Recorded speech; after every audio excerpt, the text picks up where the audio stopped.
This is going to be the very first event we've had in our now going on 3 years of existence in the field of children's ministry. So I'm very excited to have this. We've had this in our scope for quite some time and delighted that it finally is able to happen, and we have an exemplary presenter for you tonight.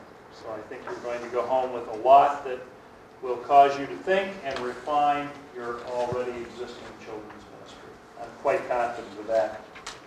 Creating and using a guidebook for your children's ministry is the overarching theme, and our presenter will accept questions and explain that in just a moment as she goes through her presentation. But then there will be a larger block of time that could be more generalized questions related to children's ministry beyond the scope of just the use, the creation and use of the guidebook before we close this evening.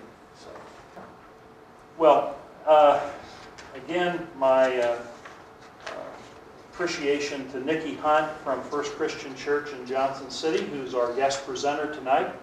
Nikki is a native of Johnson City, graduate of East Tennessee State University with a dual degree in Spanish and psychology. Sensing a call to ministry, she did attend Emmanuel School of Religion and completed her Master of Divinity here. She's been on the staff at First Christian Church in Johnson City since 1998, has focused largely on children's ministry during that span of time. However, this year has begun a transition to provide leadership in the area of outreach for the congregation there at First Christian. I got a kick, Nikki, out of what they have on the website, which I actually did read the website, and it tells what Nikki likes. Well, she likes pizza, she likes sushi, lip balm, all the normal things. But then it says she really likes working with fifth graders. So, when you have the courage to put that on your public website, that tells you that we have God's gal for us tonight to make this presentation on children's ministry. That was awesome. I love that. So, in just a moment, join me in welcoming Nikki. Let me offer prayer of thanks for this evening, for your safe arrival, and we'll go forward. Heavenly Father, we thank you for this ongoing ministry here at the Emmanuel Institutes, the opportunity to bring men and women who have keen expertise and a real heart for you and for your church to present on these various topics. And tonight, Father, I am thankful that finally we have reached the evening when this children's ministry presentation will occur. Thank you for Nikki's willingness to prepare and work hard and gearing up for tonight. We ask your unreserved blessing upon her, that she would present what we certainly need to hear to help our ministries and our various churches to be enhanced. So we dedicate tonight to you, and do so in the name of Jesus Christ. Amen. Welcoming Nikki Hunt.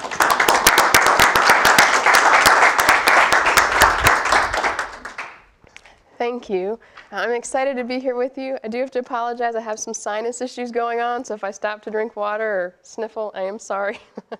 But I'm glad to be here tonight, and I'm very excited to share with you. I have a lot of information, so I've really tried to kind of simplify it to some very basic, specific topics in relation to this guidebook.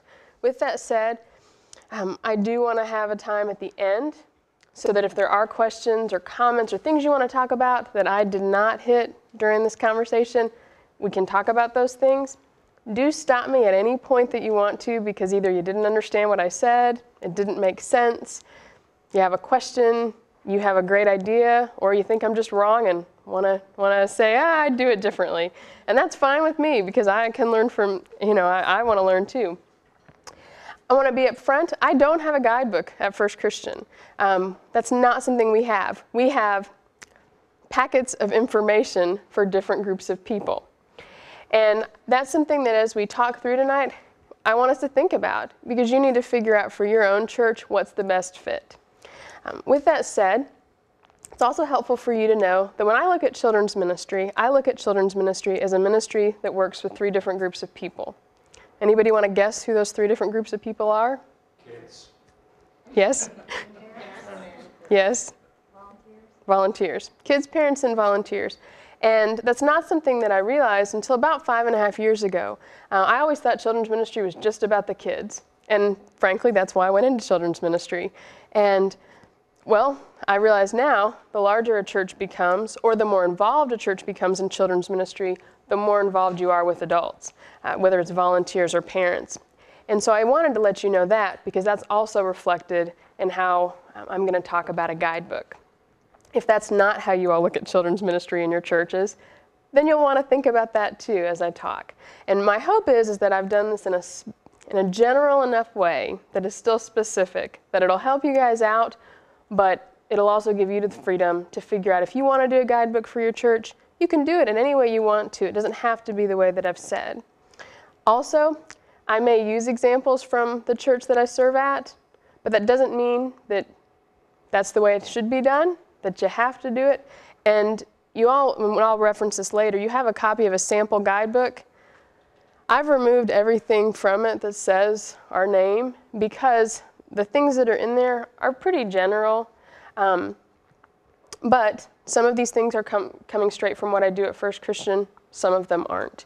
And so I will use examples, but that's only because that's what I know. So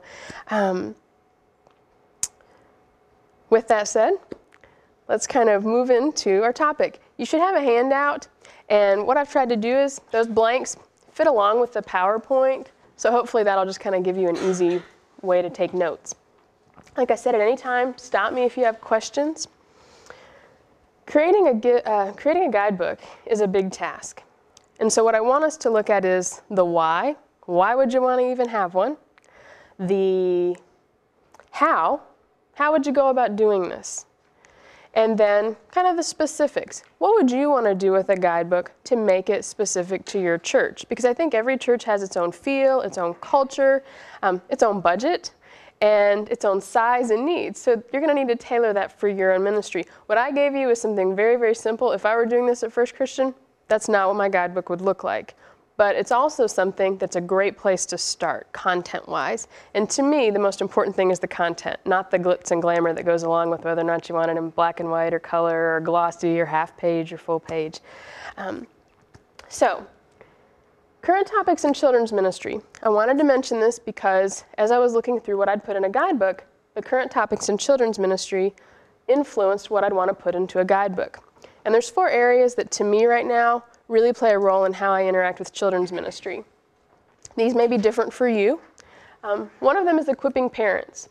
This is important to me because I think that they need to be the primary spiritual caregivers of their children.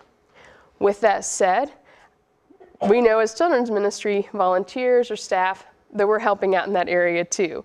But one of the things we want to do is really equip parents because kids leave us, they go home, and we want to make sure our parents are equipped to train their children to follow Christ.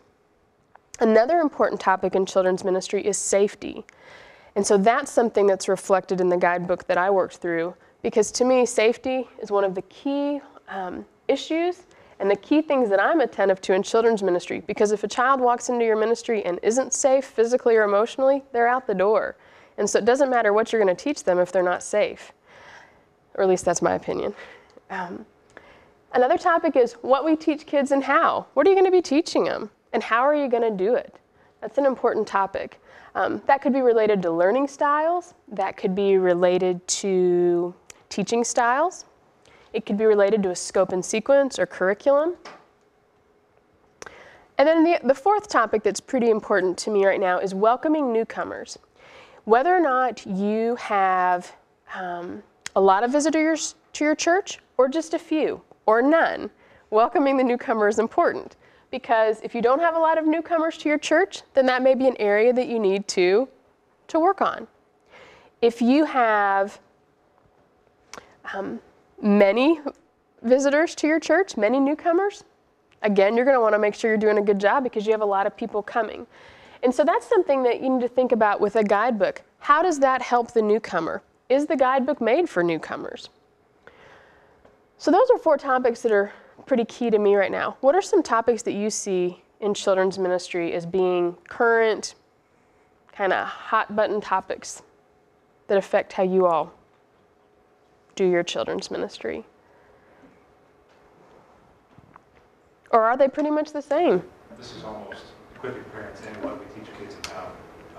We're talking about what does family ministry look like, and how do we make that curricular development happen so that a family with 4 different kids in different ages are doing 4 different things than the parents are, et cetera.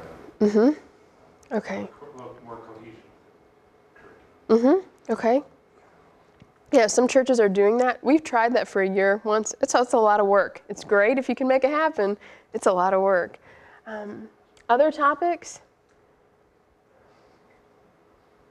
In family ministry, I'm glad you mentioned that because family ministry is a very big thing right now. And that may be something that you want to look at with a guidebook. If family ministry is very much a part of your church, more than, say, children's ministry, youth ministry, adult ministry, you may want to look at creating a guidebook that's family ministry in scope. You can still use some of the basics we'll talk about tonight, but you might want to have more conversation about what your adults are learning. If you are doing something in relation to family ministry like a universal curriculum where everybody's talking about, say, Noah one day, you may want to include that information in your guidebook. So family ministry, that's a great thing to think about as we're looking at a guidebook. Other topics? Do these pretty much hit what you would think of? Okay. I want to appreciate the equipping parents thing. I think I've just started, but I think I've not been thinking about that enough.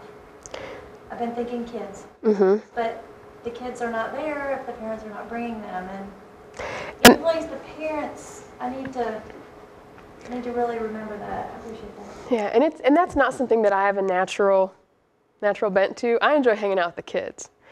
With that said, I think that's where family ministry is so important and such a great type of ministry because, one, your kids, for the most part, aren't going to come in the building if their parents aren't bringing them or an adult isn't bringing them. Also, when they're at home, you want to have them with somebody that's going to reinforce what they've been learning at church or that you can be reinforcing what they're learning at home. And how great is it if you're teaching the same things to your whole entire, family at the same time, same lessons, same values. So I have a few questions for you all. When you hear Children's Ministry Guidebook, what does that mean to you? What do you think of? Or do you think of, I have no idea, that's why I'm here? You have no idea that's why I'm here? Okay. I think of it as something you can hand to a newcomer. Okay. Or you could offer to the families that are already there who might have lost their guidebook. That lets them know kind of what's going on in the children's ministry area, maybe for that year. Okay. And kind of where we are as far as numbers and things. Like at Grandview, often we have to move rooms because we have a larger group that moves up, and a smaller group coming up into that same age group, and just kind of giving them that information, as well as the safety issues and what we do. Okay. All the things that you mentioned, things that we might offer for parents. Okay. I mean, that's what I think of when I think of a guidebook. It's something that kind of guides you through your ministry. And whether you're looking at children's, and you could do the same thing for a youth ministry. You could do this for any type of ministry. You could even do it for your whole church. One of the things that I noticed when I was online Googling children's ministry guidebooks is you can find some that are literally 90-some pages, or you can find some that are, 10 pages or 20 pages. There's just a wide gamut. And that's something you need to think about too, is how much information do you want in it? Because I thought 90 pages, I'm afraid I'd lose people. At the same time, I'm thinking, well, if it's, a comprehensive guide to everything for parents, children, volunteers, a visitor section, it could take 90 pages. And I thought mine would probably be 90 pages because I'd want to put so much in it.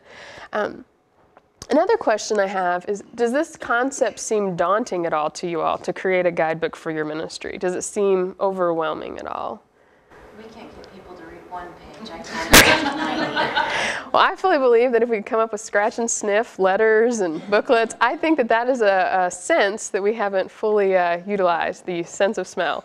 But I haven't done that yet. And maybe I'll spray all my letters with strawberry scent or something, and maybe people will read them. But no, it's a good point. So it might seem daunting, one, because are people even going to use it? Am I going to spend all this time and effort doing something that nobody looks at? What I would say is, and this is just an off the top of my head comment, I think that visitors are really appreciative of things like this. I think that it will probably be easier for them to read it, more likely for them to read it, than someone who's been in your church forever, because they may think they already know everything, possibly. So then that becomes, the key is what makes what you're doing important enough to get someone to read it. And maybe it's because somewhere in there's a coupon for something, or the first person to read through the book and call you when's a dinner out. I don't know. But what's going to get them to read it if they've been there forever? Okay. So let's think then about, those are the questions that I wanted to ask you. What would be some of the benefits of a guidebook? I'll throw out what? Training of those who are already. Okay.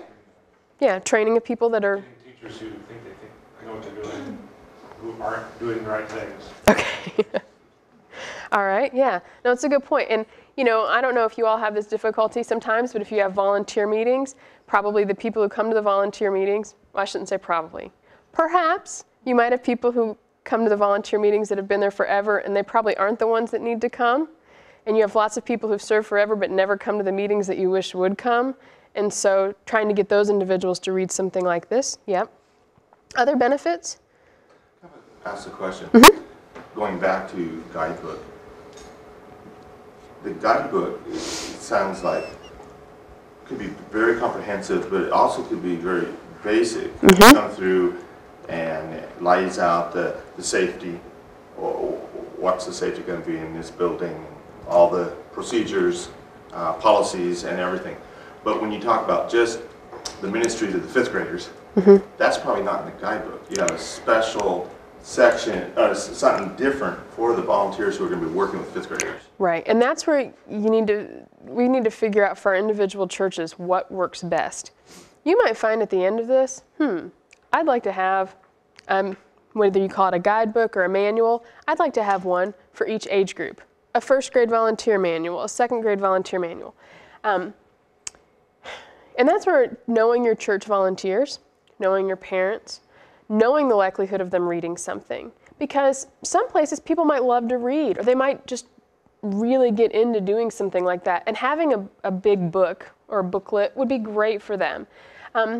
You also know, too, what are the needs of the church? What are the commentary that's coming? Do people feel like they're not informed? If people feel like they're not informed, then doing a guidebook is great because you can say, here is everything you need to know.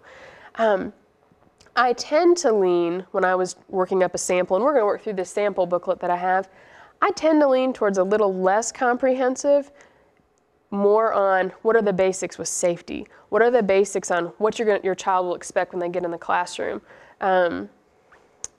What's expected of you as a volunteer?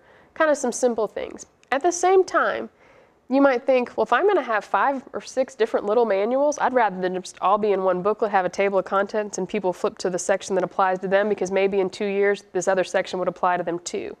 Then that becomes another question, and I think Beth hit on this, made me think about it, I jotted down a note. Is your guidebook something that is done for 1 year, or is it done for an indefinite period of time until it becomes non-applicable? And if that's the case, then you might want to think about, what do you put in? Are you going to want to put in classroom locations if those could change every year? But if it's only for 1 year, well then, yeah, just put in those locations. And so those are things to think through too. There's lots of things to think through, but and that affects the length of your booklet as well. Some other benefits of a guidebook is it just puts everything in one place if you were going to do a comprehensive booklet. What I realized is I have all these different policies that we use in our church, and we provide for volunteers and we provide for parents, but having them in one place, that's kind of nice. You can just grab it and go. Like we talked about earlier, trains volunteers, it aids them. It also really aids the new volunteer, one that maybe has not served before. Helps your parents out. If your parents aren't sure what's going on in the ministry, or sometimes, well, we don't know what's being taught to our children, or what kind of relationship building activities go on in class. If those are questions that are being repeatedly asked, then those might be things you'd want to include in a guidebook, and that would help your parents. Also, and this is probably not the most important reason to do a guidebook, but it can provide a history of your ministry. Kind of shows you where you've been, so that down the road, you might know where you need to be headed. You know, if you have all of your policies, your guidelines in a booklet, and let's say, as it has in the past 5, 6, 7 years, some of the needs in children's ministry have changed. For example, in the area of safety. You know, I think it's really interesting to look back, wow, 10 years ago, we weren't doing anything like we're doing now because those needs have changed. So if you have a guidebook, it does kind of provide you a little bit of a history of where you've been. It also, I think, can help you target areas that are lacking. And what I mean by that is that if you put together this booklet of what all your policies are, or of what all your information for your children's ministry looks like, and you realize you have no guidelines whatsoever on safety, that might help you realize, wow, I have some areas that are lacking.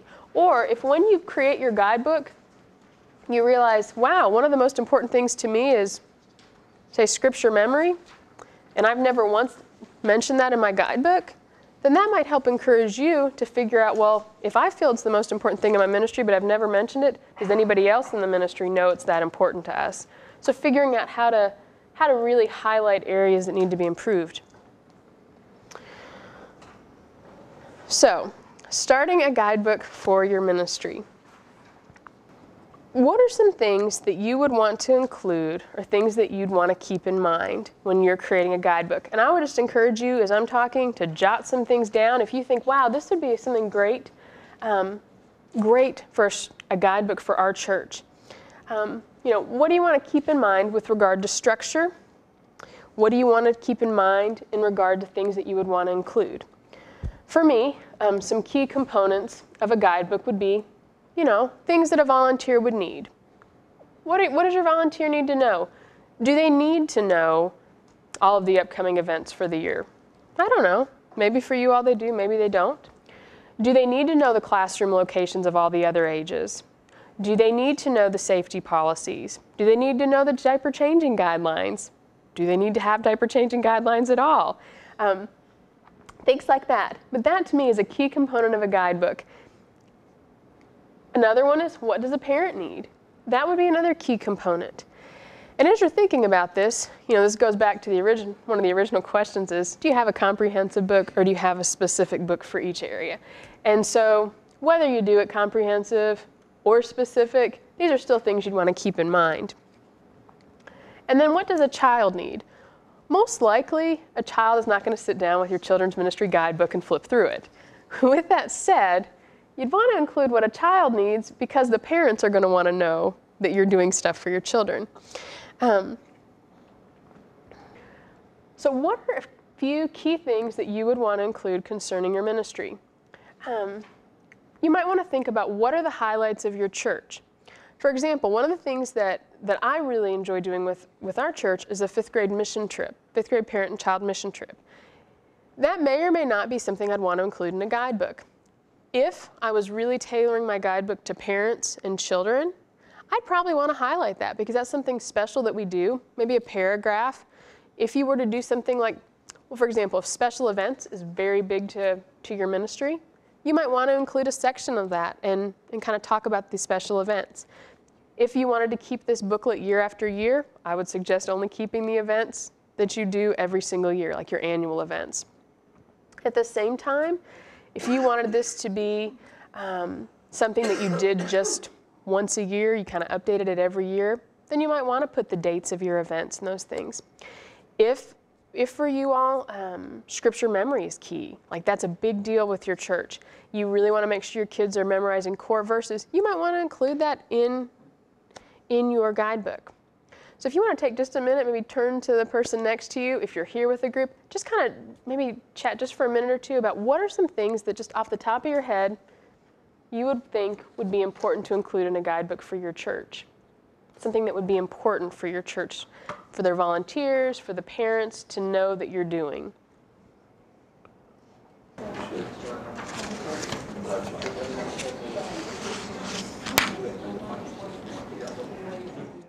All right, if you all, anybody want to share what are some things you've been talking about in your groups? What are some things that you think, I'd want to throw in there if I were having a guidebook that would be something special for our church? How our children's ministry philosophy fits with our larger church's philosophy. Yeah, that would be important, and that'd be really helpful for a parent to know. I was just sharing that sometimes you have names for your programs that are foreign to a visitor, and they may have no idea what you're talking about, and so it's a way to articulate. If you have a clever, catchy phrase for what your 5th and 6th grade group is called, or a program that you run, it's a way to articulate what that is, and so that you're not alienating someone because they don't know what something is. That makes sense. Yeah, definitely. Steve and Kay were talking about the fact that Steve and Kay are missionaries in Mexico, and so some of the kids that are coming to their program are going to come without parents, so, or most of them.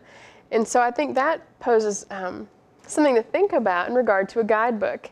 Maybe you tweak your guidebook to be more children's friendly. Maybe it's more, just a couple pages folded in half, really bright.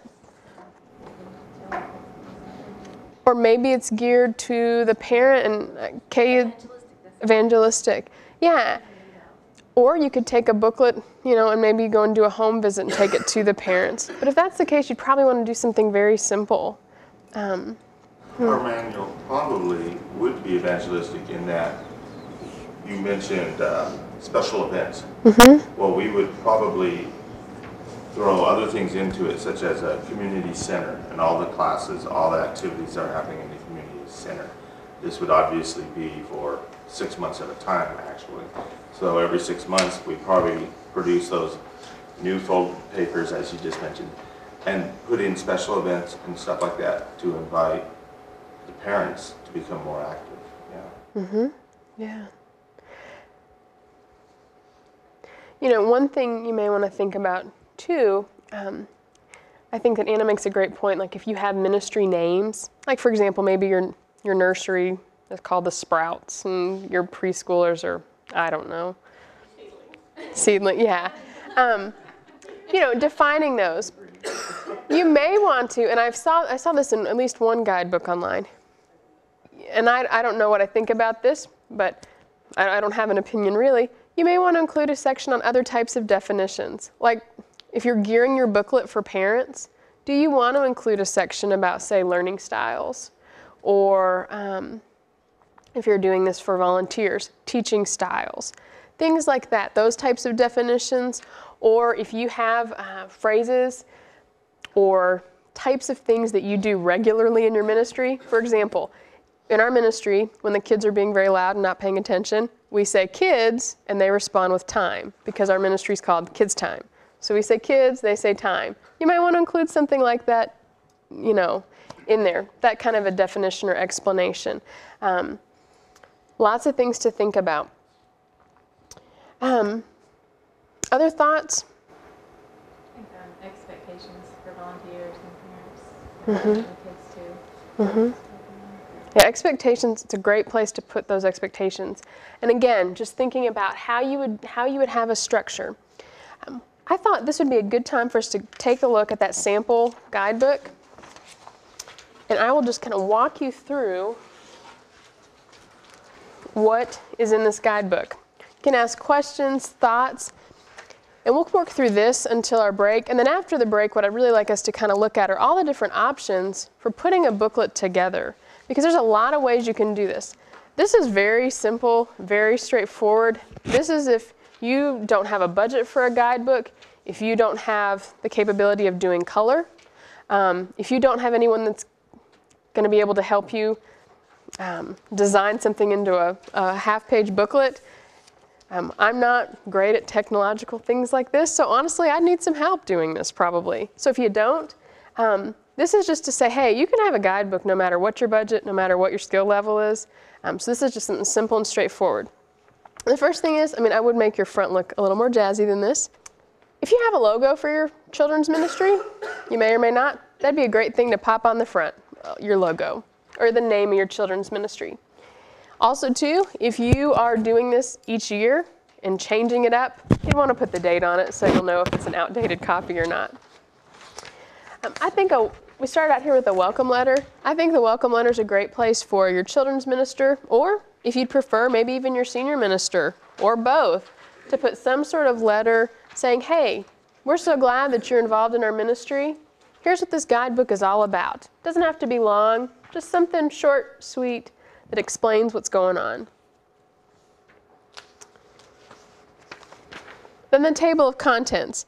And this is important simply because if you have a really long booklet, you're going to want people to be able to jump around, look around within your guidebook, and not feel like they're lost. If it is a short guidebook, you may not feel like a table of contents is very important. It may not be needed. And that's something that you can think through.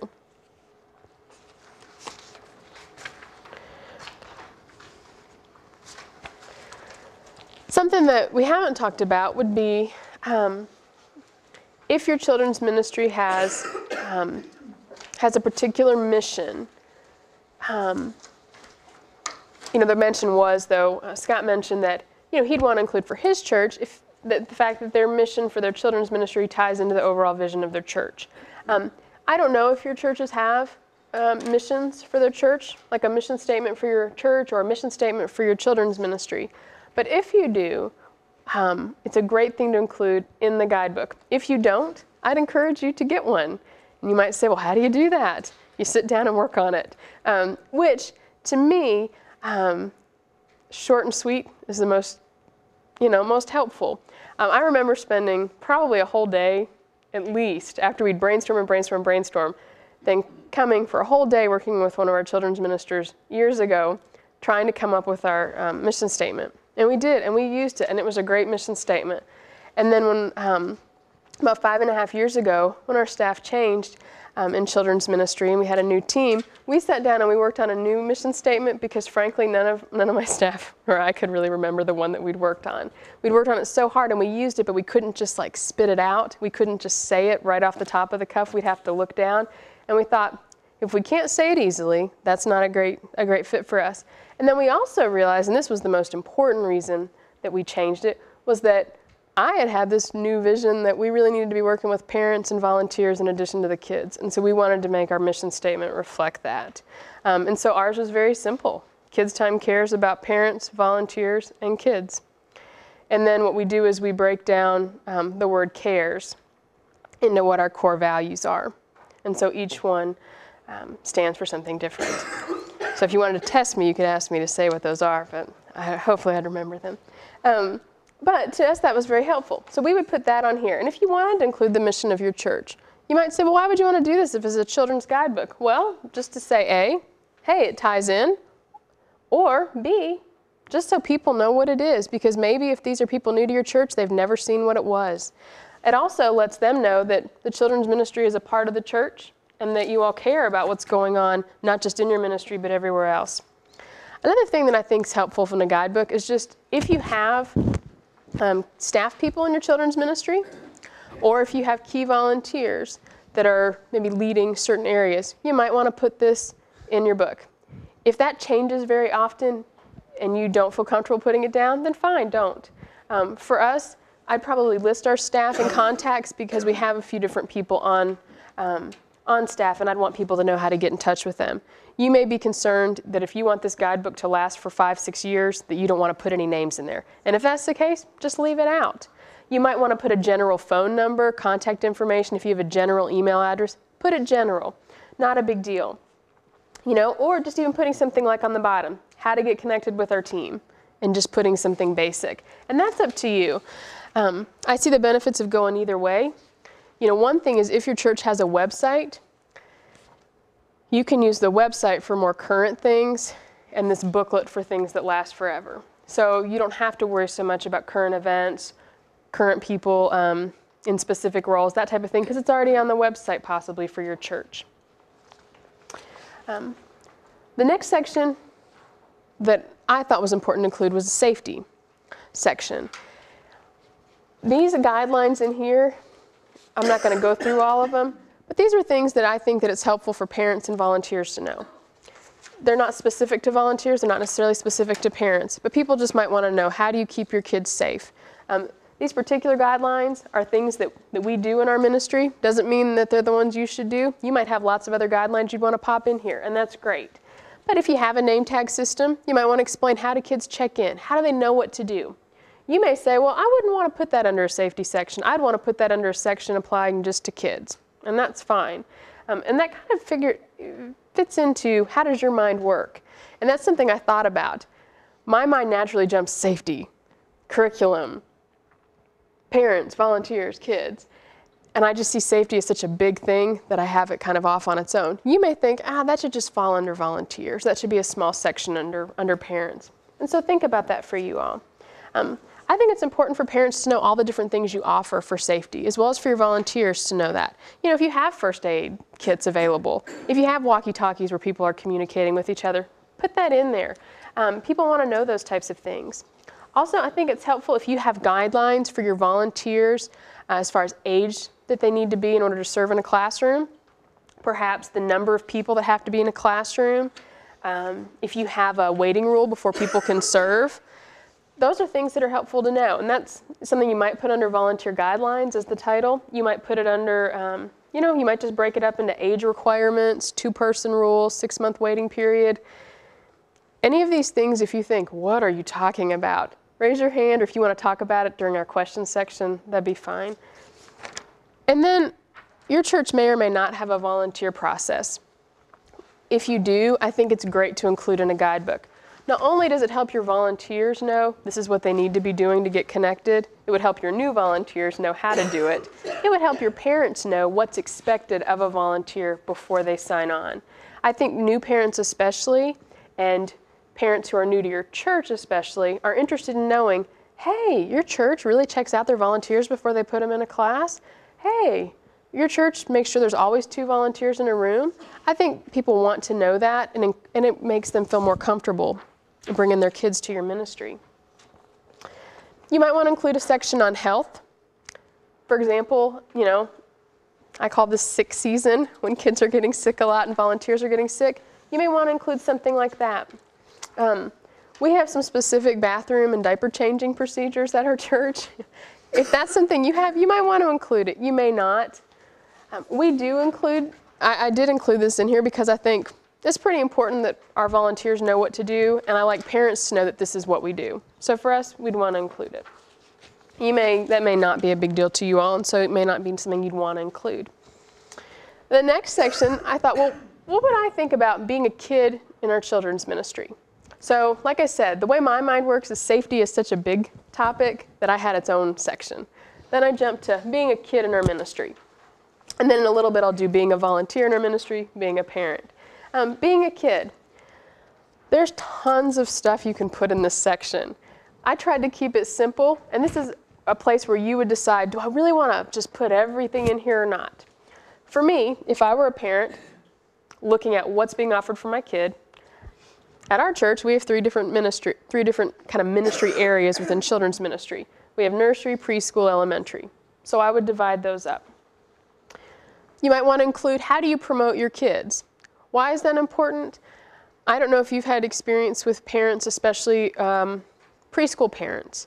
They want to know, when is their kid going to move up to a new age group? Is it when they turn a new age? Is it at the end of the school year? How does that work? Those are things that come up. You might even want to include something, if you have a lot of children in your ministry that are homeschooled, you might want to include something in there about homeschool policy. I didn't include that in here, but if you and we have a homeschool policy, I just didn't put it in here, but if you'd want to, that's something you might want to include. Why? Well, if you have people asking you all the time, well, if my child's, 8, but this is the grade they're in when I teach them, what class do they go to? You might want to have that in a book. At the same time, and this goes for anything you'd put in here, you may not want every single policy you have in print in a booklet, because if there are policies that you often make exceptions for, you may not want it in print. And that's up to you guys. And what I mean by that is that if you know, for example, if you have a guideline, let's say, this is a hypothetical, maybe you have a certain age of child, age of teenager, that you allow to serve in your children's ministry. Let's say the rule is you have to be 15 before you can start serving in children's ministry. and you know that your church is always breaking that rule and putting in 13-year-olds, don't put that policy in your booklet, because people will just come and show you, well, hey, it says 15, why are you letting a 13-year-old serve? So think about those kind of things. And if you're concerned about people coming and asking you questions, then you may want to think, is that something you really want to put in your guidebook? Programming. You know, being a kid in your ministry, what does programming look like? Again, you could be as specific or as general as you want to be. If you want this book to last for several years, I would say make it really general. I know for us, we're going to have classroom locations change from year to year based on the size of a certain class. We may change our format on a Wednesday night because, gosh, in the spring of 2009, that was a horrible setup. We want to do it better in 2010. So you might not want to put things specific. But if you know every year you're going to redo this, then it's not a big deal. For us, you know, we have weekly services.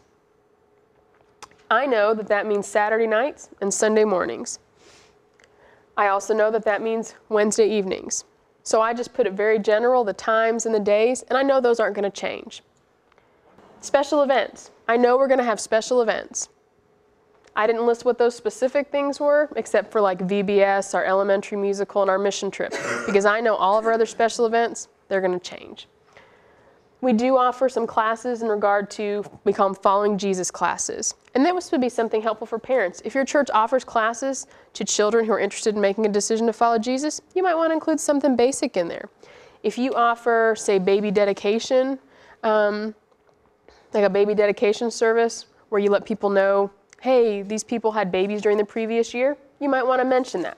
Again, it's up to you. Then a few other things in regard to what's it like to be a child in your ministry. You might want to include a scope and sequence.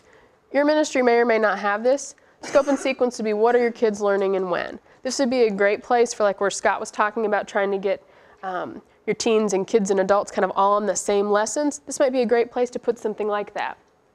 You may feel like it's a better fit in parents, in the parents section. To us, one of our values is relationship building, so we'd want to include that. How do we build relationships? You might want to think about, how do you address allergies and medical alerts? How do you address custody issues? Those might be things that you think fit better in safety. Again, this is up to how does your mind work, but even more importantly, how does the mind of the people that are going to be reading this guidebook, how do those minds work? And you can't always, I think I should make this comment. You're not going to be able to please everybody with a book like this, and you probably already know that. So as soon as you make a book like this, there's going to be people that probably would say, why didn't you include this, or why didn't you take out that? You need to feel good about what it is that you put in the book. If you do have a mission statement for your children's ministry, putting in information that ties directly to that mission statement, you can't go wrong. Because if anybody was ever to ask you, well, we were putting in things that were pertaining to our mission statement. I think people would just be excited that you had a guidebook, though, so I wouldn't worry too much about anything like that. Another section, we talked about being a kid. What about being a volunteer? To me, this is where it gets, what all do you put in? What do you not put in? Because there's so much you could put in. You could put in job expectations. Those could be very general. Be on time. Call if you're gonna miss. Please prepare in advance of your class. Those are very general. But you might have job expectations that are very specific to age groups or to volunteer roles. For example, we have two very basic volunteer roles, shepherds and station leaders. Our station leaders, they've got to prepare in advance. They have all the responsibility for lesson, activities, things like that. We have another set of volunteers who are shepherds. Their basic responsibility is taking care of our kids and making sure they get back safely from the bathroom. So those are two very different jobs that you might want to put those expectations differently. With that said, depending on the hour of service and the age group, there's some specific things that go along with each of those. So figuring out how much detail you want to go into. Do you want to include all of that in this? Do you want to include it maybe in an appendix in the back? Do you want to just say, hey, welcome to the first grade, let me give you your first grade small manual? Those are things you're just going to have to figure out what works best for your ministry. One of the things that we did do for our volunteers, this was something we started a few years ago, is we didn't have a guidebook, but we would give them a folder that had our mission statement, safety guidelines, some daily reminders, things they need to remember before they get into class, our fire plan, things like that. So we'd give them this, and then we would give them a volunteer information video, and I'll talk more about this a little bit later. The contents of this could be in a guidebook, could not. And this again goes back to what works best for you all.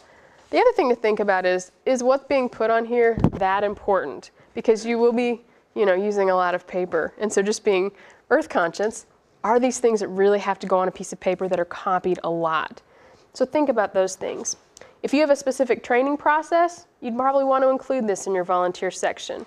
For me, like I said, I had that safety section, and that's where I talked about our volunteer process. But you could, if you have a volunteer process, you may think it fits better under a volunteer section. Again, relationship building is key to our volunteers. How are they building relationships? So we'd put a section in for that. A few other things, just some how-to tips that we put at the back of the book, like an appendix. How-tos. Maybe your teachers need information on how to gain your class's attention when you're losing it, how to prepare in advance for a game for 5 different age levels, things like that, some how-to tips. And then this might be a great place to put an encouragement to your volunteers about why serving is important. Have a section for parents, which this is something that really kind of depends on what your church is doing with parents. If your church doesn't do much with parents and you don't see children, volunteers, and parents as 3 key components to that ministry, you may not even want to include something specific to parents. You may feel like this whole booklet is for parents. So thinking about that. And the appendix, the reason I added an appendix was simply because I thought a lot of this information, people might just see, oh, I don't want to look over this. I'm not going to read this. So if you put it in the back, it just says, hey, it's important, but it's not so important that you have to see it straight up. For example, information that's specific to the nursery, or if you had a scope and sequence, or those how-to tips. So with that said, that is a walkthrough of a sample guidebook. This is just a sample. It's an idea to kind of get you thinking about a possible structure. This is very basic. The font is the same everywhere. There's no graphics. There's no color. So what I'd like you to do, and we're going to, I think, break in just a moment. Okay. We have a few more minutes. So let me ask you, do you have any questions about this? Because when we come back from the break, I want us to look at this structure and how would this work for your church? How would you consider cost and graphics and budget? What are the needs of your culture? So from looking at a sample book like this, are there things that are surprising to you, things that you think, oh, why would you ever include that? That's crazy or so unimportant. Or do you think, wow, I don't even know what half this stuff is? I don't know. Thoughts? Comments? Nikki? Do you ever provide for the volunteers information on guidelines related to spending, budget, reimbursement? If I'm a teacher, I may want to purchase supplies, but I might not know if I have the green light to do that. If not, how do I get it? That's a great point. The answer would be no. I've never given that in writing to anyone. That's a great point. I think as I'm thinking about this, I think that'd be something where I would be careful about putting that in print, especially if you have a lot of volunteers. My only thought being with that is that if people realize they can spend money, you may have more people coming in and buying things and getting reimbursed, and you may not have the budget for it. What we do is typically we would do that more, hey, do you need anything? Great, we'll go pick it up for you. Or if people say, oh, I'd really like to have 40 purple markers in my class every day because that's my favorite color and we use markers all the time. I'll pick them up. Can I get reimbursed? Sure you can. And we do it more on a case-by-case basis. With that said, if one option, depending on the size of your church, depending on the size of your budget, if you have an amount of money that you just say, you know what, this is going to be $400 per year that I just allot for volunteer needs, then you might want to include something in there that says, hey, we have a set aside amount for volunteer needs. As you need, you can go pick those items up. The thing you'd have to be careful of is you'd really have to monitor that budget, because once it's gone, it's gone. So I'd be a little leery of putting that in. But it's a good thing to consider, because you are going to have people who want to buy things and not know what to do. Another way to do it would be to put something very general in a guidebook that says questions you might have as a volunteer that haven't been addressed. Questions about how do I get my supplies? Questions about how do I get new curriculum? Questions about how do I add something to a lesson that wasn't already in there? If you have questions about that, just give us a call. And that might be a way to really address that without throwing yourself out there to possibly get into some trouble financially. So, other thoughts? I think that's a good point too, because we have a lot of teachers who have a class all the time who always bring food, for example. And then someone fits in for them and didn't bring anything, and the kids are like, well, where's our Kool-Aid and cookies? But then the teacher didn't know it was the expectation, but it's not really the expectation, but it really is. I mean, so it's suggesting that on the front end. And that, teachers always pay for out of their pocket, and the volunteer thinks they need to pay for out of their pocket. I mean, it does get a little complicated. yeah, and that's something that I almost think is better done verbally rather than in print, like at a teacher's meeting, if you have volunteers that come.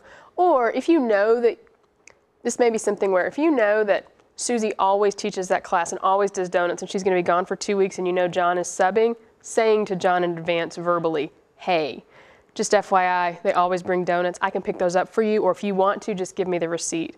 I think that could maybe... Even to expectations, I think food in children's ministry on Sunday morning is a big deal. Do you have it? Do you not have it? Do you have it in your classroom? Do you only have it in nursery? Do the big kids go to the nursery to get the snacks? I mean, that's a huge... Well, no, and these are good things to include. You might want to think about that in a section. Also, you know, you may want to have a section that just has to do with the nursery, and I don't know how many of you all are involved in nursery. That's a whole workshop unto itself if you want another children's ministry one. You know, labeling sippy cups, labeling diaper bags. Do you bring food in? Or what you might want to, the section that said health, you might want to include a section. For example, we had this come up about 2 years ago. Someone she brought in about 30 cupcakes one Sunday morning to share with the class. Super sweet. They were new to our church though for about maybe a month or so. One, we didn't know the person well, and so that was a concern. Two, we have children that have gluten allergies and red dye allergies and peanut allergies. We didn't know where the cupcakes had been made. Three, there weren't enough to go around because we had more kids than what the cupcakes were for, and we couldn't even figure out how to break it up. So we had to say to the parent very politely, I'm so sorry, thank you so much for the thought, we just can't accept these, here's why. Now they know that, and it's fine. That might be something you'd want to include in a guidebook, what your practices are about people bringing in snacks or things like that. But great point. And there are so many of those little details. One of the things, and I want to say it now so I don't forget, if you do a guidebook, have an editor. And you might even want to have 2 or 3 editors. And you might want those editors to not be somebody on your staff or a key volunteer. You might want it to be a parent. 1 for spelling, 2 for grammar, but 3 for content. Maybe you left out the part about labeling your sippy cups, and that would have been great for a parent to know. And so I think it's great to have an editor who could pick up those kind of areas. Nikki, have you ever used like a focus group made up of parents and grandparents or something to give you feedback, not just on a guidebook, but on maybe your brochures and other materials, just to get some direct ideas whether it connects with them or not? I would say no, we've not had a focus group. We have asked questions, more so of volunteers than parents though. One of the things, we've tried doing parent meetings and we've had difficulty in attendance with people coming to the parent meetings. So more of our feedback is through one-on-one conversations. We have in our meetings with our volunteers though talked about what's the best way to communicate with you. What do you respond best to? Letters, postcards, brochures, that type of thing. But a focus group may be a way to go. And if you actually only picked 10 parents to come, you'd probably get them there, and that might be a great way. So if you were developing a guidebook, that'd probably be a great place to start. Okay. Well, I would call this the creative portion of the evening. So if you're a creative mind, then designing the layout of your guidebook is a great fit for you. Like I said, I'm not great at technology, and so, working on maybe a publisher or I can't even think of other names. So you can tell how not good I am at that particular area. If you have someone, this is a great way to draw in a volunteer, or if you have a staff person on staff that does this kind of stuff, super. If you don't, which you very likely may not, then finding someone in your ministry or your church that's creative and capable at, say, designing brochures, booklets. It might even be a college student. This would be a great project for a college student or high schooler during the summer that could come in and help, especially if they're knowledgeable. So designing that layout of a guidebook. What you want to think about, a variety of factors. I think one is budget. It may or may not be an issue. I would think it would be an issue, depending on the number of people you have in your church, but it may not be. And so what are some things to take into account? Well, you do want it probably to look nice and inviting. But I think you can do that and it be less expensive than what you might think. I think one is color. Use colored paper if you can. If you can't, not a big deal. Maybe include some graphics. You want to think about, I've seen some booklets that have photos. Do you want your photos to be of your children in your children's ministry? If so, you need to get permission to do that. If you do that, then that becomes more outdated too. You may want to use generic photos. You may not want to have graphics at all. You want to think about the type of paper you use. Do you want it to be glossy? Do you want it to be matte? Do you want it to be 8.5 by 11, big? Do you want it to be folded in half? Do you want it to be stapled, spiral bound? All those kind of things. Some of those may be defined by how often you plan to do this. If you plan to update this every year, I would not spend that much money making it glossy and bound and all that type of thing. If you plan for this to run for 5 years, super. The one thing I would say is that I think most guidebooks are going to have to be edited from time to time. And so I would recommend not making it so expensive that it's just cost prohibitive to revamp from time to time. If you're going to do it in-house, super. You may not have to worry as much about budget. If you are going to have this printed and run by a company, then you're going to want to price check, figure out how this works. Is this something that is important enough to your church that your church as a whole wants to make sure this gets done? And what I mean by that is maybe talking to your senior minister. Is this something that we want to do as a church? Another thought is if you have a family ministry, or if you don't have family ministry, but the way you view your church's ministry is family ministry, do you want to do this together? And if so, then maybe the budget needs change a little bit. So kind of figuring those things out. You need to figure out for the layout, what is the length going to be? Do you want this to be comprehensive? Do you not? I see positives and negatives to both setups. I don't think that either's right or wrong. I think you just have to figure out for your church what's going to work best. If you know that when you give your volunteers a handful of pages to read before the beginning of the school year and they never read it, if you already know that, then probably giving them a 90-page comprehensive guidebook is not a great fit. But if you know that they're going to read what you give them, if it's like a couple pages in color, then I would tailor your guidebook to that. And that's not saying, oh, I wish my volunteers did a better job reading. It's just saying, hey, I know the time restraints my volunteers have. I know the learning styles my volunteers have. So I'm going to make my guidebook work for them. Same way with parents. So I lean to a little bit shorter guidebook. At the same time, you might really want to do a parent guidebook and a volunteer guidebook.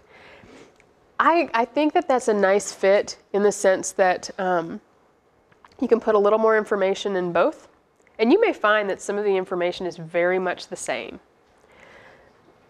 But then there's a section where it's different. And so what you could do is have the exact same style, but on the bottom say for parents, for volunteers. So things to think about.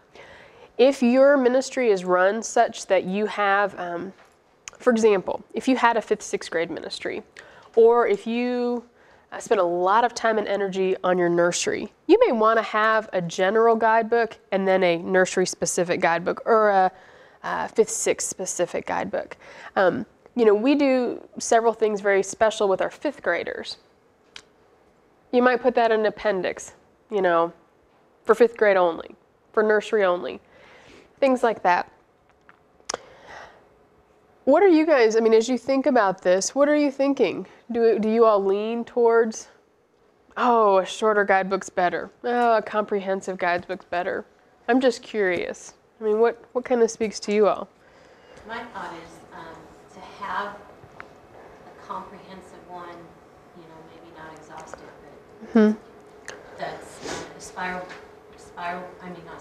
3 rings, so you can change it as necessary. Oh, that's a But great it idea. also be digital, so that I can email pieces to people who are interested in that. Oh, that's a great I idea. can change it year to year and change the hard copy that's available to everybody, but also be able to print out just the pieces I want for parents or for volunteers or for visitors, so that I'm not all at once spending something and then have a stack of paper waiting to be handed out for the next 20 years. That's a great idea, Whereas yeah. I can print it as needed and make the changes annually if necessary. That's a great point, yeah. Other thoughts? One of the things that jumps to mind, even listening to that idea, Kim, is that, you know, if you really are tailoring what you do to draw in visitors, or you're really trying to be attentive to what the visitor experiences when they first get in the door, you may want to have your guidebook be written from the perspective of someone who is reading it for the first time, learning about your church for the first time. And that may be a way to look at this. One of the things that I thought about for the volunteers, you're going to have long-term volunteers, you're going to have new volunteers. Your long-term volunteers may have all this stuff already in their head, and they probably don't want to wade through all this information. And that may be something that you want to think about. Do you have the for new volunteers? Or within a comprehensive book, do you put, you know, on your table of contents, items for new volunteers, items for individuals newer to the church? And that's where I think doing a guidebook can start to get really massive, because there's so many different things to consider, which then takes me back to why I think that we've kind of stuck with having individual pieces of information we've given out. I don't know that that's the best way, because I love, like we listed the benefits before, I love the idea of just saying, here, it's all here, read it. But I don't know what works best for your all's churches. Only you know that. And so then let's look at making your guidebook work for your church. How would you start a guidebook for your church? If you wanted to do this, how would you do this? You might want to look at, do you even have any of this in writing to begin with? For example, if you know, we always have 2 people in a classroom. We always wait 6 months before we put a volunteer into a class. We always have 16-year-olds in the nursery and no one younger. Or we always do X, Y, Z, but you only know this in your head and you've never written it down. That's a good place to start, writing down your guidelines and policies. I don't know. You all may have some written down, you may have some not. What I found is that in the past, let's say 6, 7 years, we've written down a whole lot more than what we used to do in the past. And I think part of that's just because some of the safety needs in children's ministry necessitates us writing these things down. Also, we have more things come up, it seems like, in regard to promotion needs, homeschool promotion needs, allergy needs, custody needs. So we type all these things up because, frankly, we want to be able to look and know, what do we think about this? And find it. So that's where I'd start. If you don't have any of this stuff typed up, just start typing it up. You know, and you don't have to type it up in a guidebook format. You know, these are my policies for children. These are my policies for the classroom. The next thing I'd look at is, what's the look? What do you want it to look like? Like we were talking about the layout, you know, what is that look? What is the feel? If your church may have a look to how their marketing materials are. You may not even have marketing materials. You may think, what are you talking about? But if you do have a look, if you have a logo, if you have a style, if you have a color that kind of goes through your building, you may want your guidebook to reflect that so that it ties into the overall feel of the church. This is where, you know, having somebody who's creative, who has an eye for color, an eye for design, this is a great place to bring someone in to do that. Doing a guidebook is just a great way to get people involved, you know, with different skills and gifts. So bring them in.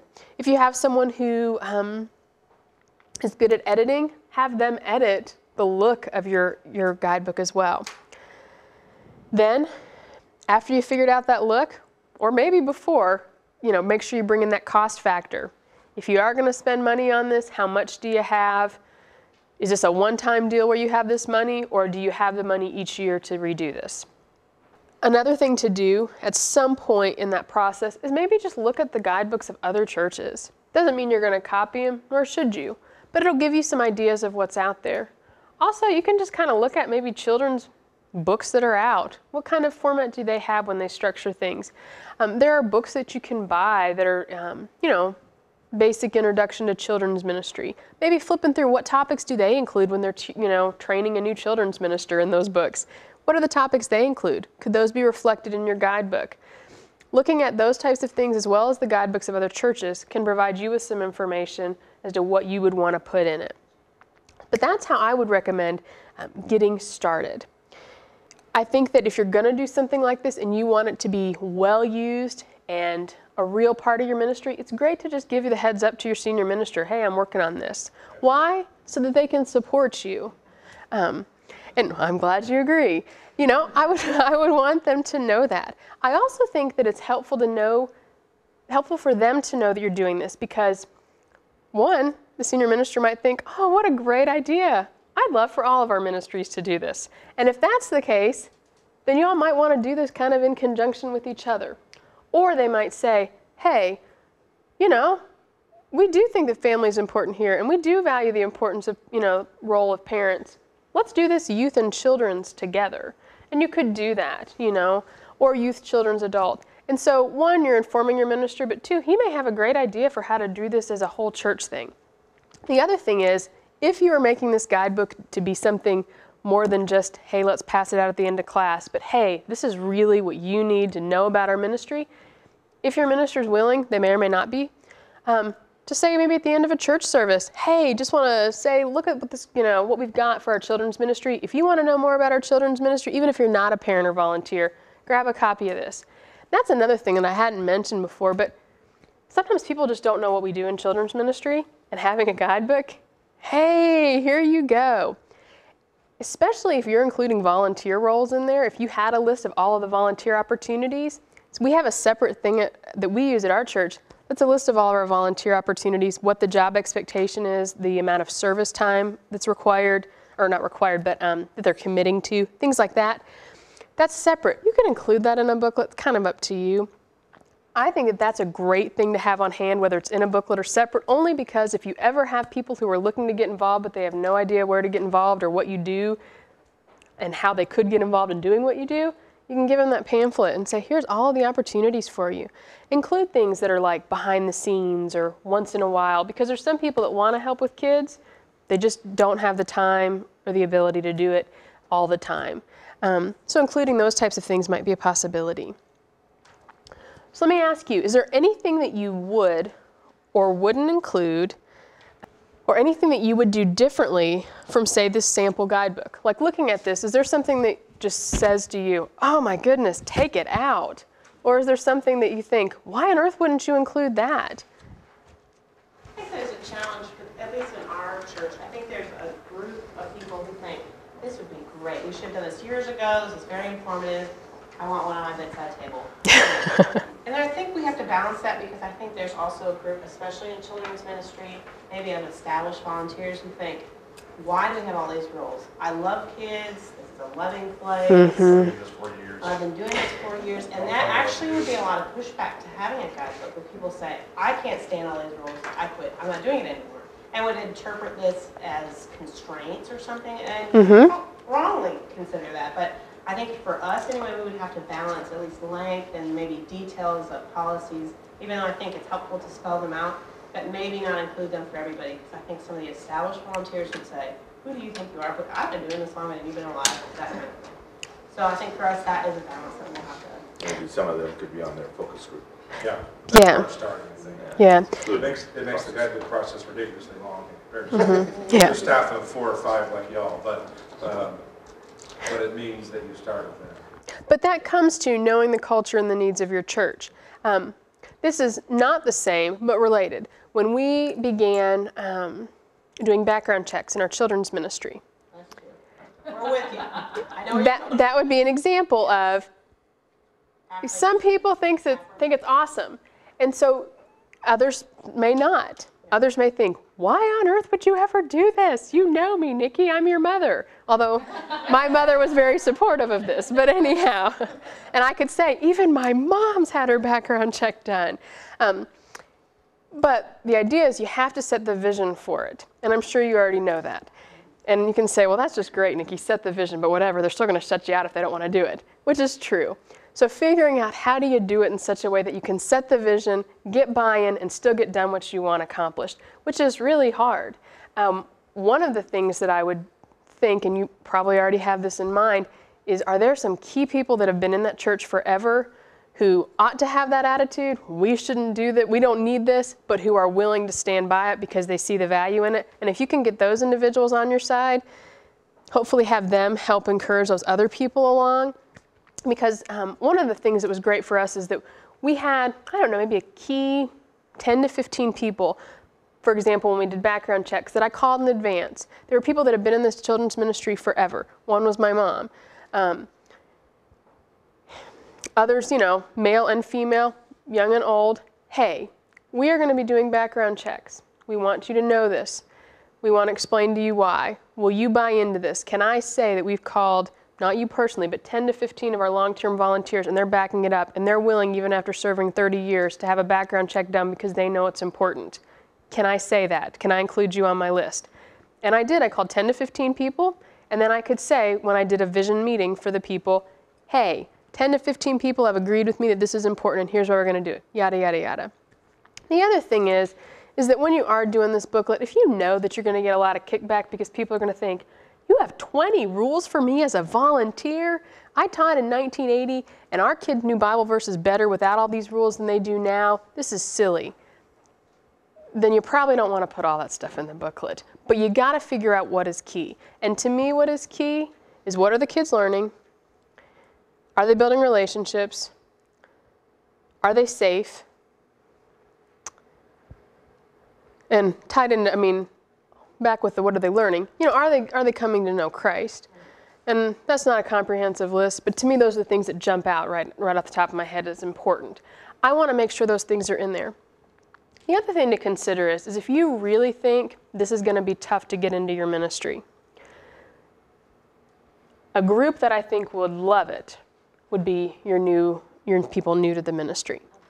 And so one thing you could do, even just to get it started, is just gear it to either new volunteers or visitors.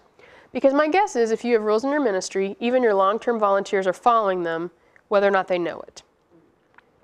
And so if you're giving these lists of rules or guidelines, which are probably all for the safety of your children and all so they can better come to know Christ, if you're giving these to your new volunteers anyhow, put them in a booklet and maybe say, Children's Guidebook for the new volunteer, Children's Guidebook for the family new to our ministry. Something like that. Provide them from the new people. One thought is your visitors, or those new to your ministry, are probably going to be so thankful to know that you have all of these practices in place and that you cared enough to put something in a booklet. They're going to be excited. Your new volunteers are going to be thankful that they know what they're doing. That's going to be a positive for you. The second thing I think is that if the people who have been in your ministry a long time see all the positive feedback that the people new to your ministry are having regarding the guidebook, they may be more likely to buy into it. Why don't we get a copy? What is this? Oh, we were trying this out. This would be helpful to you too? Great. And then you can develop one for them too. I mean, so that may be a way to start. Or that may just be wishful thinking and people may never like the guidebook. But my hope is if they saw positive feedback with new visitors, new volunteers, they might be more receptive to it down the road. So you might have a trial run with those who are new to the ministry. Well, probably two things too. I mean, having it in print and then enforcing it. Bathroom policy, for example, we have it in print. We follow it all the time. Oh, I'm her sister, or I'm the daddy's coming in running. And do we always follow it? Oh. Well, and that's one of the things I would say is if you don't follow it, I mean, if you have it but you don't follow it, don't put it in print. And that's my opinion. Because people can come, why don't you do all this stuff that you put in here? The other thing is that, is it really important to you? For example, if I find out that our diaper changing policy isn't being followed in our nursery, I'm going to be having some conversations because it's that important to me that it's followed to the letter.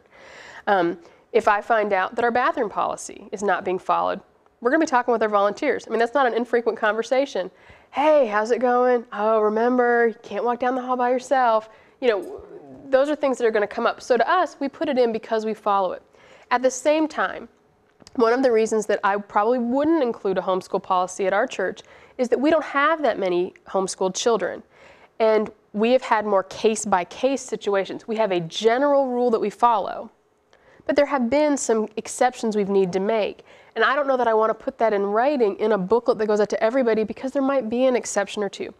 But even more, for example, one practice that we do, and I know we make exceptions all the time for this, even more so than homeschool, would be when we have visitors come who want to be in the same classroom who are different ages. Typically, our rule is you go to whoever's younger, that's the class you go to. Because our feeling is that if we send a 3-year-old with a 6-year-old, they're not going to get a lot out, but at least the 6-year-old could get some basic learning in the 3-year-old class, plus they could always help out and experience kind of a mentoring setup. With that said, I'm not going to put that in print because there are occasions when I make an exception to that. When Johnny comes in from California and he's in 2nd grade and his cousin's in 3rd grade and he's only going to be here 1 week, well, I'm not going to send the cousin who's always there to the 2nd grade class that 1 week. So there's no point in me putting that in print. Typically it's when I'm at the Welcome Center, oh yeah, that's okay, let's go. So those are things to think through. And that's where you want to make sure you're kind of careful about what you put in a guidebook because you don't want to put so much in it that you're getting hung up all the time on policies that you've got but you don't really follow or you don't always enforce. So things to think about. Jumping on to how this guidebook can work for your church. You want to think about, is what you've made relevant? Some of the stuff that I would include, for example, like a diaper changing policy, may be totally irrelevant to you all. And that's fine. You want to make sure you're being sensitive to your church culture.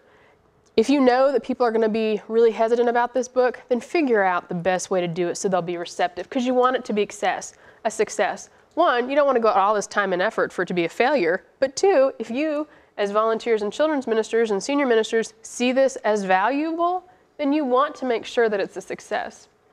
You also want to be sensitive to your children's ministry structure. If you're a large church and have lots of divisions in your ministry, like lots of different areas of maybe staff being over those areas, you may want to structure your booklet differently. If you have birth through college all in your children's ministry or youth ministry, which is possible, I mean, definitely. I mean, there's churches that are structured that way. You may want to think about that. So be sensitive to the structure of your ministry. Another thing is, do you want any sort of like visual component, like a DVD? Would you want to have a visual part of your guidebook? You know, like this volunteer information video. You pop it in and there's kind of different places where you go on a menu to pick what you want to hear about. Would you want kind of an addition to your guidebook? Do you have anything else you'd want to include? If you were tailoring this to teachers, would you want to, there's pocket guides out for discipline, pocket guides for special needs. If this was a specific to volunteers guidebook, would you want to put this in a little pocket in your guidebook? And if that's the case, then that affects your layout, but slide it in the back. I'm thinking, wow, I want to do that. Why didn't I do that before? But you could slide that in the back of a guidebook. There are also pamphlets out, leading a child to Christ, leading a friend to Christ. If this was a specifically for parents guidebook, you might want to have a little pocket in the back where you slide this in. If you're going to do this thing every year, that might be in a back pocket where you would slide a special events list or something like that. Lots of things to think about. The nice thing about adding a visual component is it does make it a little more fun for the person reading it, because they have something that just looks a little different. I want to take just a minute or two, if you'll turn to the person next to you, and think about what would be your church's information needs that are specific to your church. For example, if you require every year a child to fill out a permission form to go on trips or permission form to go on special activities, you might want to include that. I don't know. But what would be something specific that your church would need to include in a guidebook?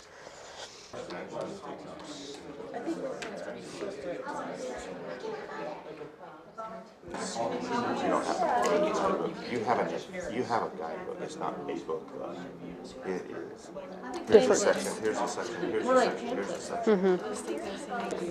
Okay, if we could draw attention back. I hope you all have thought a little bit about your needs.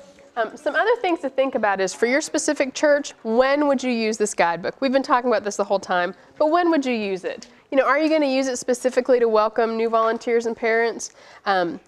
Do you want to use it as a tool to share with your church leadership? Is this something you could give to your elders and say, hey, learn about our ministry? I don't know. Maybe it's not a fit. Maybe it is. Would you keep it, if you have a welcome desk for your children's ministry, would you keep it there always available for people or at your church office? Also, to whom and how would you provide it? Let's say you're going to give it to everybody. Great. Are you going to introduce it one day from a meeting? You know, hey, this is our guidebook. Welcome to our ministry. Just want to let you know we're going to be offering this now. Would you do that at a volunteer meeting or a children's, some sort of general children's ministry meeting for parents? Also, how are you going to get it to people? Are you going to mail it? If that's a concern you have is mailing budgets, like postage and things like that, you may not want to mail it if you have a concern about postage costs. So you may want to provide it to your classrooms. What about getting it to parents who don't come with the kids, if the kids just come on their own? How do you get it to those parents? Things like that to think about.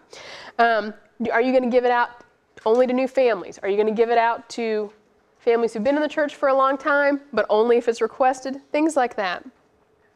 And then how would you see this being shared in your church for you specifically to think about?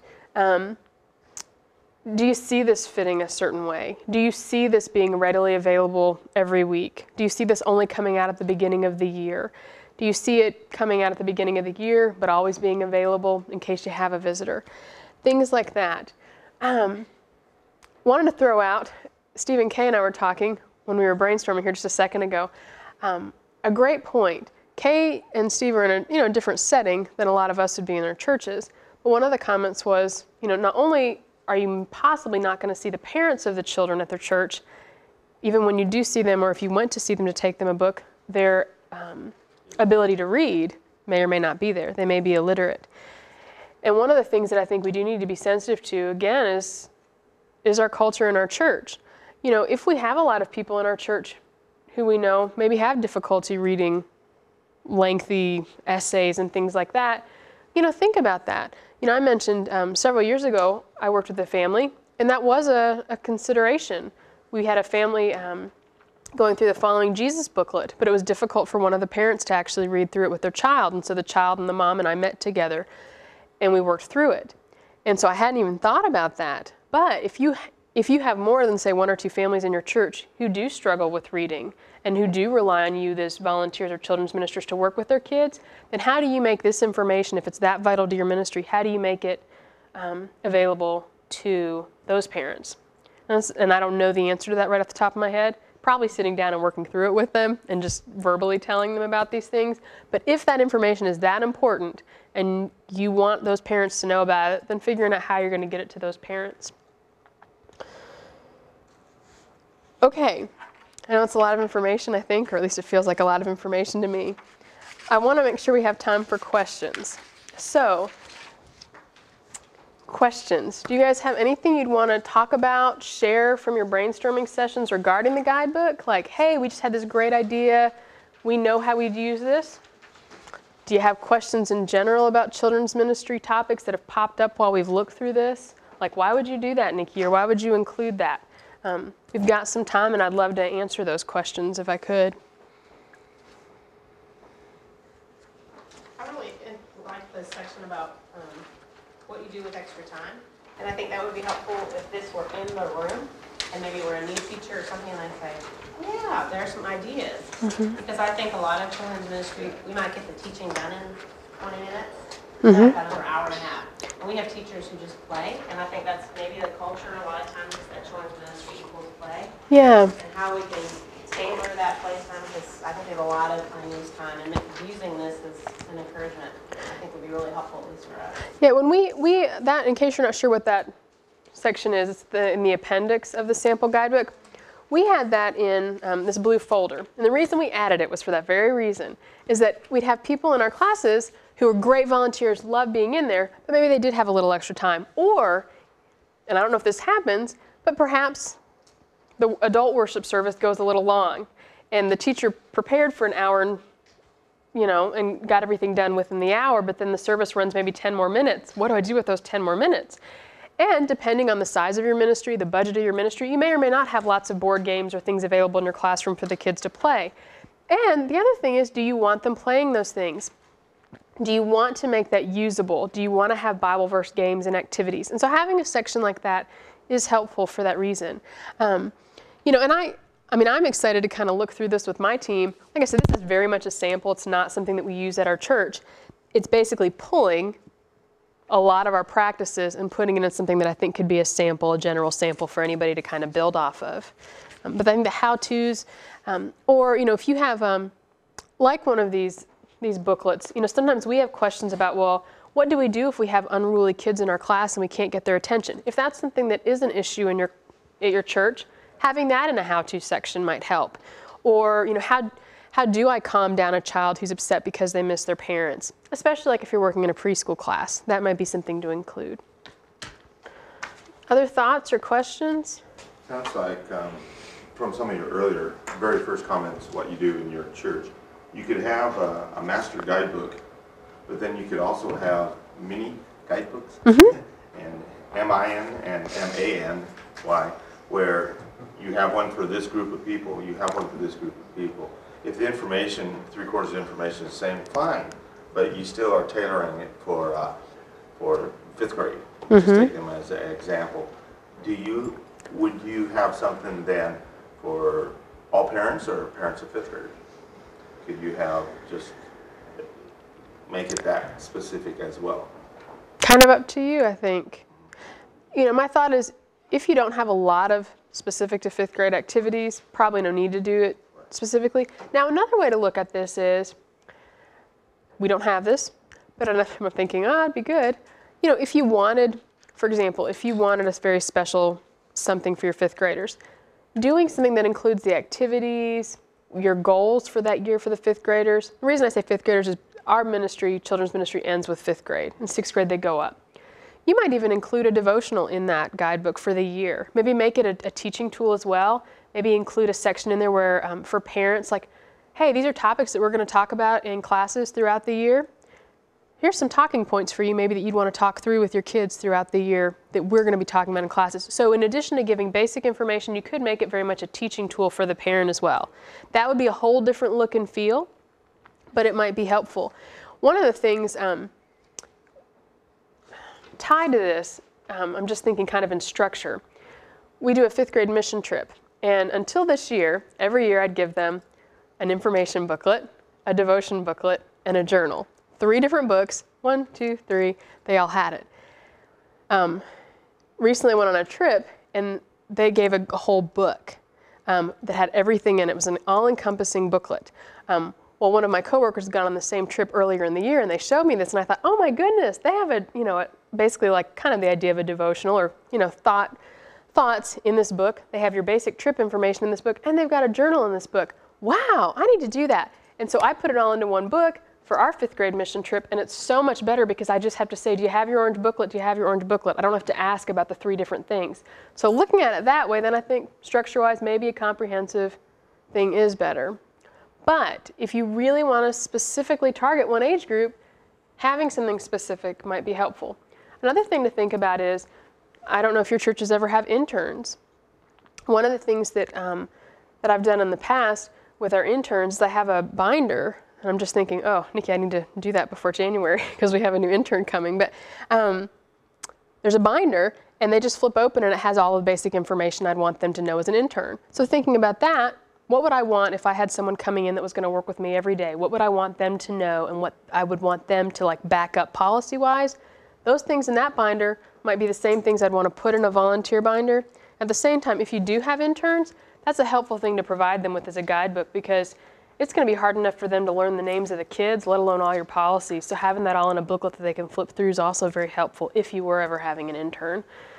Or a new staff member. If you have staff members, in addition to, maybe you have area staff members, like a preschool staff member, things like that, having a guidebook for them so that they're prepared when they join the staff so they know what's going on. So as I think about this, we probably have like 5 or 6 different guidebooks that are just not called a guidebook. Any other questions, thoughts? We have a little issue in our church of making people understand why we have guidelines, and even though we try to keep it very positive, the guidelines and everything, it seems like they feel more like it's rules that we're trying to impose on them. And, whenever you talk about like the nursery or things like that, well, I've had 12 kids and I know how to do this, and you can't tell me how to change a diaper, I know how to change it. They don't want to go by your guidelines. They don't see that they're important. They think, I'm the one volunteering here, I'm giving up my time, leave me alone, I'm doing what I want. What do you do? Well, a couple thoughts. One thought is that it's important for you to relay whatever the important vision is for your ministry to your senior minister, first off. Because if you have all these guidelines and policies, they need to understand why you have them. Sometimes that's not possible. You may not have their ear, they may not have the availability. But if safety is important, then you need to let your senior, and this may be even more important in a small church then, to let your senior minister know, hey, safety is important to me. This is why we're going to do X, Y, and Z. I want to make sure you understand it so that if anybody disagrees with me or doesn't want to follow along with it, I want you to understand why we do this. Do you have any questions? Do you disagree with that? Yada, yada. Why? Because they can protect you and encourage you, ideally, if you have problems. That's a very important thing to me, making sure the senior minister's on board. Because if they're not on board with the guidelines and rules you have, and people come and disagree with you all the time, and they don't support you either, you're going to have a lot of trouble. So it's better just to go and get them in support first. Secondly, I would say, do they understand why they're in place? Do they understand that it's for the safety of the children? Beyond, it's for the safety of the children.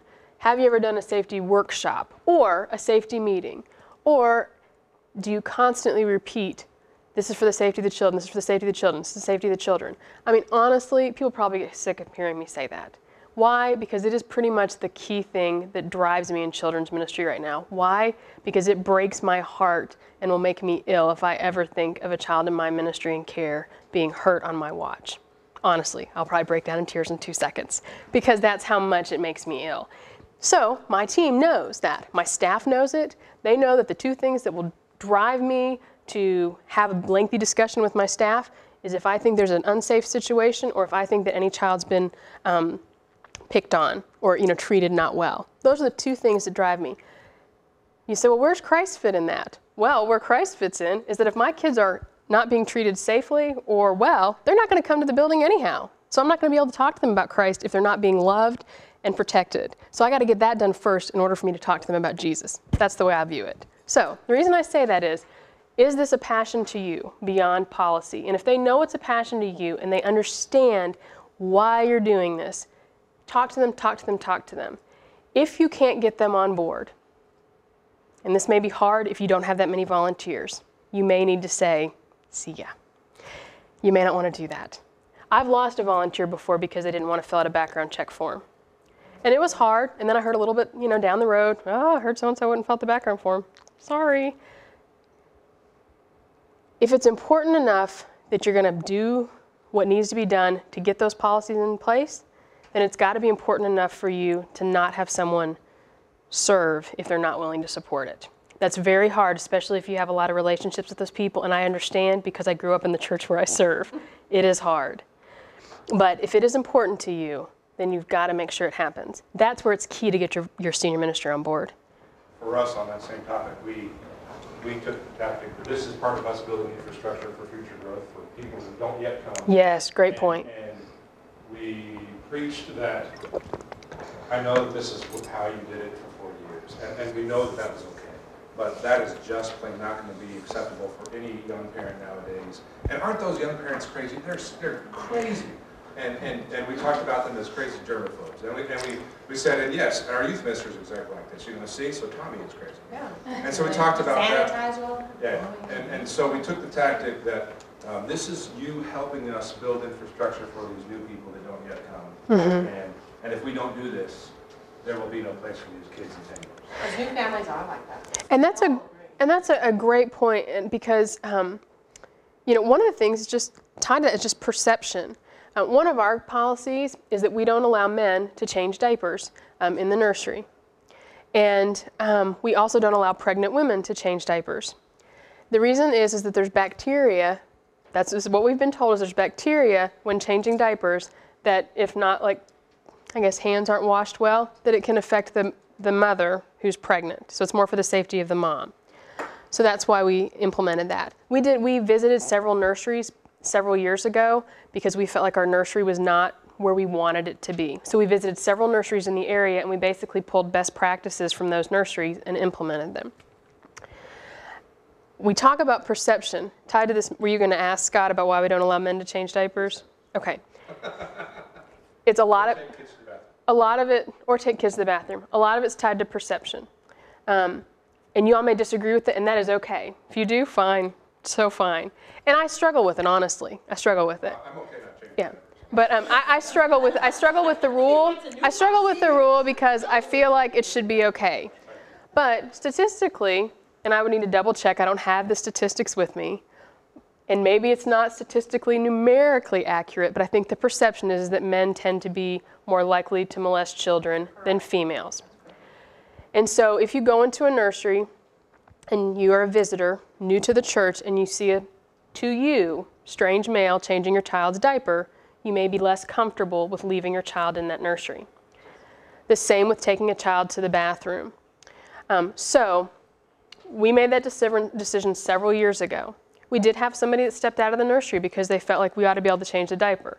My thought was, who really wants to change a diaper? That was my thought. I don't want to change a diaper. I mean, you know, and so I thought, well, I understand though, because you should feel like if you're going to be in the nursery, you ought to be able to do whatever anybody else can. The reason for pregnant women I already mentioned. That's more for their safety than the child's safety. We also make sure with diaper changing stations that they're always in the room, visible. They're not in a bathroom, unless the door is open and always propped. We do have one exception where the diaper changing table has to be in the bathroom because of the setup of the classroom for weekday preschool. So the door is always propped open so people can see in and out. The reason we do that is so that there's always a witness for what's happening when the diapers are being changed. Ideally, hopefully, nothing unsafe will ever happen in your ministries, but just in case, it's protecting you. The same reason we have 2 people rules in the classroom. There's always 2 people in the room. Same with the bathroom. If you have a child that needs to be helped in the bathroom with wiping or something, that needs to be done with 2 people. One person that helps with the wiping, the other person stands in the doorway to make sure that everything's okay and that they're visible to the other people in the classroom. And we have women do that for the same reason as the diaper changing. The reason why it needs to be an adult, not a teenager, is because we feel like adult women are more experienced, well, adults, not adult women, but adults are more experienced in wiping than teenagers would be. And when I say adult, I mean 18 and up. So, yes. Another tactic we took, because it was a difficulty for us to get people behind us who didn't do it before we came along and told them how to do it, was we did sex abuse prevention training curriculum, and all of these questions started coming up with all these folks who've been volunteering for 100 years as a result of that. And so for us to implement some of these things became much easier. That's a good point. Yeah, that's a good point. Yeah. But those are topics that aren't fun to talk about, and they're not easy, and they're uncomfortable. But a lot of it, you know, your visitors, people new to your church, are going to be sensitive to these, especially, you know, because they want to know if their kids are going to be safe. And like I said, I really believe if you don't have a safe, loving environment, people aren't going to stick around long enough for you to teach them about Jesus. Other thoughts or questions? I think the fact that you have a guidebook means you're wanting to go somewhere. And I think that is a change for some places, that children's ministry wasn't always a place that we went anywhere. You learned a song, or you had a snack and you were played. Yeah. So the fact I think that we get pushback is that it's a growth, and we always get pushback. And so for us, change sometimes takes time. And like we have to be patient with our churches. We need to be strict about our guidelines, but we need to be patient because we're wanting to take people, and that doesn't always happen. Yeah, I'm glad you said that because I'm in a church where I grew up, so I love my church and I'm very sensitive to the people in it because they're like my family. Not everybody's going to see that the same way because they don't have those relationships. And so I think it's key to make sure that you are patient with people because honestly, some of the people that seem like they're giving you pushback may just need to understand. And they may just need to have the time with you talking and seeing what kind of things you're suggesting so that they can get on board. Sometimes people just want to hear it and understand it. It's not that they don't want to do it, it's just they may say they don't want to do it, but it's just because they don't understand why you'd ever want to do it in the first place. So I think making sure you're talking through these things with people is very important. And so really setting the vision for why you'd want to have something like this at all is key to the whole process, I think, being a success. So, any other questions? I know we're probably about out of time. So thank you.